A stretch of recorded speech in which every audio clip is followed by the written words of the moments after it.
कबीर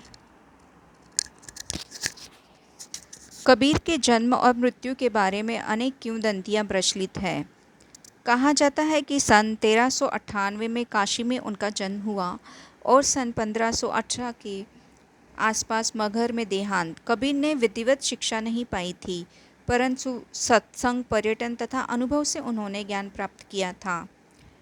भक्तिकालीन निर्गुण संत परंपरा के प्रमुख कवि कबीर की रचनाएं मुख्यतः कबीर ग्रंथावली में संग्रहित है, किंतु कबीर पंथ में उनकी रचनाओं का संग्रह बीजक ही प्रामाणिक माना जाता है।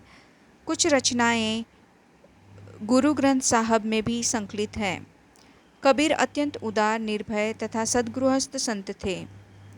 राम और रहीम की एकता में विश्वास रखने वाले कबीर ने ईश्वर के नाम पर चलने वाले हर तरह के पाखंड, भेदभाव और कर्मकांड का खंडन किया। उन्होंने अपने काव्य में धार्मिक और सामाजिक भेदभाव से मुक्त मनुष्य की कल्पना की। ईश्वर प्रेम, ज्ञान तथा वैराग्य, गुरु भक्ति, सत्संग और साधु महिमा के साथ आत्मबोध और जगत बोध की अभिव्यक्ति उनके काव्य में हुई है। कबीर की भाषा की सहजता ही उनकी काव्यात्मकता की शक्ति है।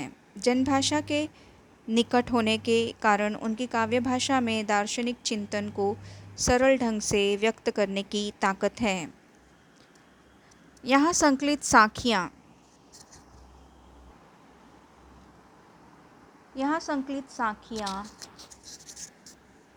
उनमें प्रेम का महत्व, संत के लक्षण, ज्ञान की महिमा, बाह्याडंबरों का विरोध आदि भावों का उल्लेख हुआ है। पहले सबद यानी पद में बाह्य आडंबरों का विरोध एवं अपने भीतर ही ईश्वर की व्याप्ति का संकेत है, तो दूसरे सबद में ज्ञान की आंधी के रूपक के सहारे ज्ञान के महत्व का वर्णन है।